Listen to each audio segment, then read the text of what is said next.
Lorsque le policier qui effectue un contrôle remarque que le conducteur présente éventuellement des signes de consommation récente de produits stupéfiants, il peut à ce moment-là lui imposer un test salive. Évidemment, il s'agit d'un test à usage unique.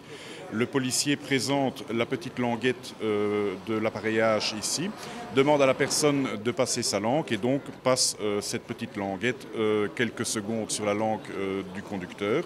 Il replace ensuite son dispositif de collecte sur l'appareillage.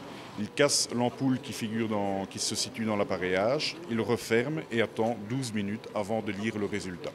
En Belgique, il y a 5 drogues qui sont typiquement définies dans la loi. Donc il y a toute la gamme des opiacés, donc l'héroïne, la morphine.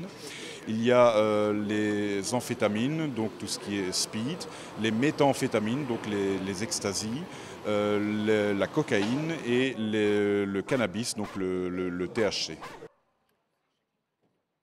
Il faut savoir qu'en fait, dans tous les parquets en principe de Belgique, il y a une tolérance zéro, donc les gens sont cités devant le tribunal.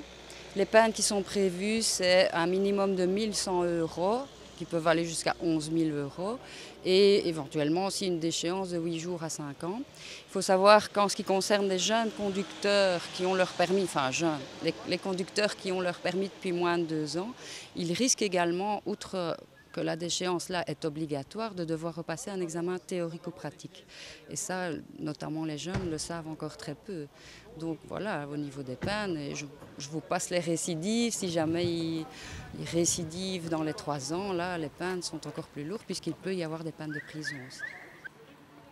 Clairement, nous avons vu que la problématique de la drogue au volant était banalisée. Donc, grosso modo, on estime que plus ou moins 4 à 5% de la population reprend le volant après avoir consommé des drogues. Pour les jeunes, on tourne même autour de 15%. Or, souvent, on entend dire oui, mais moi, j'ai l'impression que le cannabis n'a pas d'impact sur ma conduite. Si, les études sont claires, elles montrent que le risque d'accident est multiplié par 2 lorsqu'on fume du cannabis. Et donc, l'objectif, c'est vraiment de multiplier les contrôles pour qu'ils aient un rôle dissuasif et jouent clairement le rôle d'empêcher les conducteurs de reprendre le volant après avoir consommé du cannabis ou d'autres drogues.